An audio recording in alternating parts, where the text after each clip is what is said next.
In the heart of the city of New Orleans, a place renowned for its rich history and vibrant culture, an ancient and deadly feud was about to erupt, throwing the streets into chaos. It was a feud that had festered for centuries, hidden in the shadows, but now it was ready to boil over, threatening to expose the existence of vampires to the human world. The city had always been a haven for vampires, its sultry nights and wild parties providing the perfect cover for their nocturnal activities. For generations, two powerful vampire clans had coexisted in an uneasy truce. But that fragile peace was about to shatter. The first clan, the Delacroix, were known for their opulent lifestyles and ruthless ambition. They controlled the city's wealth and had their fangs in every major business, both legal and illegal. Their leader, Count Victor Delacroix, was a charismatic and cunning vampire who craved more power and influence. He had grown tired of sharing the city with the rival clan, the Rousseau. The Rousseau, on the other hand, were a more traditional vampire family. They valued their secrecy and were content with their quiet existence, feeding discreetly on the fringes of society. Their leader, Isabelle Rousseau, was a wise and ancient vampire who remembered the days when they hunted humans with impunity.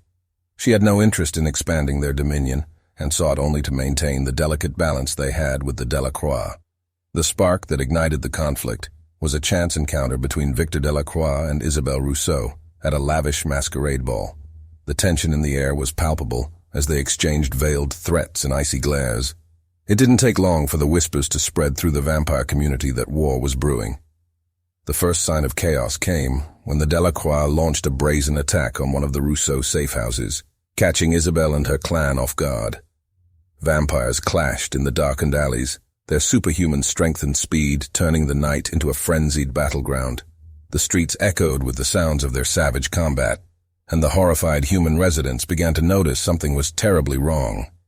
As the conflict escalated, it drew the attention of the city's human authorities. Investigators were baffled by the gruesome murders that were piling up, their victims drained of blood and bearing strange bite marks. Panic swept through the city as rumors of a vampire war circulated, and the citizens became afraid to venture out after dark. Desperate to avoid exposure, Isabelle Rousseau sought out allies among the city's other supernatural creatures, werewolves, witches, and even a few rogue vampires who refused to take sides in the brewing conflict. She hoped to create a united front against the Delacroix and bring an end to the violence plaguing their city. Meanwhile, Victor Delacroix was hell-bent on eliminating the Rousseau once and for all, and he spared no expense in hiring mercenaries and vampire hunters to aid his cause.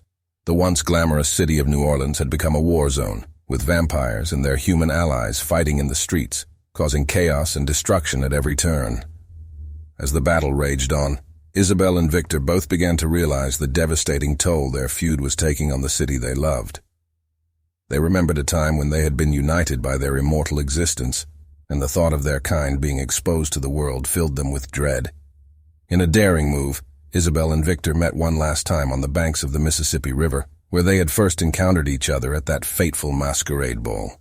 They shared a moment of bitter reflection, acknowledging the senselessness of their feud and the havoc it had wreaked upon the city. In a surprising turn of events, they decided to put an end to the violence and come to a truce, for the sake of their kind and the humans who unknowingly lived alongside them. Together they used their influence to erase the memories of the human witnesses and mend the rift that had torn the vampire community apart. As the chaos in the streets subsided, New Orleans returned to its former glory, with the vampires once again hidden in the shadows.